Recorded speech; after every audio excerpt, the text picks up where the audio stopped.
पुरी के जगन्नाथ देव को सबसे ज़्यादा दयालु भगवान के रूप में पहचान मिली हुई है, जो अपने किसी भी भक्त को भूखा नहीं देख पाते हैं। हर साल 8 दिनों के लिए अपनी मासी के घर गुडची मंदिर जाने के लिए रथ पर सवार होकर बड़े भाई बलराम और बहन सुभद्रा के साथ जगन्नाथ प्रभु अपने मंदिर से बाहर निकलते हैं। इस रथ यात्रा को ओडिशा के पुरी में एक उत्सव के तौर पर मनाया जाता है, जिसमें शामिल होने के लिए देश और विदेश से लाखों श्रद्धालु यहाँ पहुँचते हैं।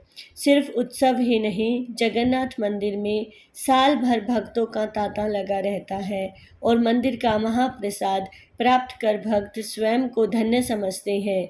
पुरी के जगन्नाथ मंदिर की रसोई एक मेगा किचन है, जहाँ सिर्फ भाप के द्वारा भोजन पकाया जाता है।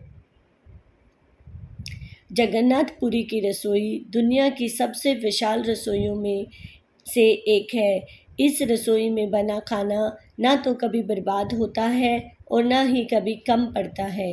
जगन्नाथ मंदिर की इस विशाल रसोई में पकाया गया खाना भगवान को भोग चढ़ाने से पहले कभी चखा तक नहीं जाता है, लेकिन व्यंजनों के स्वाद में कभी कमी नहीं होती है। स्थानीय लोगों का मानना है कि जगन्नाथ मंदिर की रसोई में पकने वाला हर व्यंजन देवी महालक्ष्मी की देखरेख में बनता है।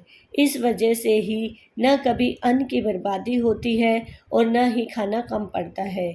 यहाँ तक कि भोजन के स्वाद में भी कभी कोई कमी नहीं आती है।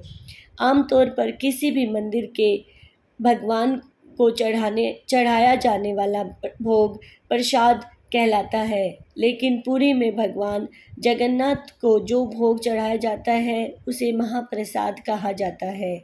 इसके बारे में एक लोक कथा है कि एक बार प्रभु वल्लभाचार्य एकादशी के व्रत के समय पुरी के जगन्नाथ मंदिर में पहुँचे थे। वहाँ उन्हें प्रसाद दिया गया। इसके बाद उन्होंने भगवान की स्तुति करनी शुरू कर दी। उनकी स्तुति द्वादशी पर समाप्त हुई और उसके बाद उन्होंने प्रसाद ग्रहण किया। इसके बाद से ही पुरी के जगन्नाथ मंदिर के प्रसाद को महाप्रसाद कहा जाने लगा। इस मेगा रसोई में हर रोज करीब 80,000 लोगों के लिए खाना बनता है। भगवान जगन्नाथ को चढ़ाने के लिए 56 भोग बनाए जाते हैं। इस वजह से भी इस मंदिर के प्रसाद को महाप्रसाद कहा जाने लगा। जगन्नाथ मंदिर में पकाए जाने वाले महाप्रसाद की तकनीक काफ़ी खास होती है। सभी व्यंजनों को मिट्टी के बर्तन में ही पकाया जाता है। चूल्हे पर भोग को पकाते समय एक के ऊपर एक इस तरह से 7 बर्तन रखे जाते हैं। सभी व्यंजन भाप से पकते हैं।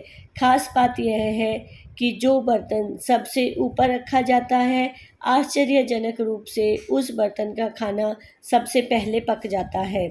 उसके बाद ऊपर से नीचे के क्रम में एक एक कर सभी व्यंजन पकते हैं। जगन्नाथ मंदिर में भोग स्वरूप पकने वाले सभी भोजन के लिए अन्न को मंदिर प्रशासन द्वारा ही साल भर उगाया जाता है। 4 धाम में से एक जगन्नाथ धाम में महाप्रसाद को शुद्ध शाकाहारी तरीके से पकाया जाता है। मंदिर प्रांगण में स्थित 2 कुएं गंगा और यमुना के पानी का उपयोग ही खाना पकाने के लिए किया जाता है। जय सिया राम भक्तों।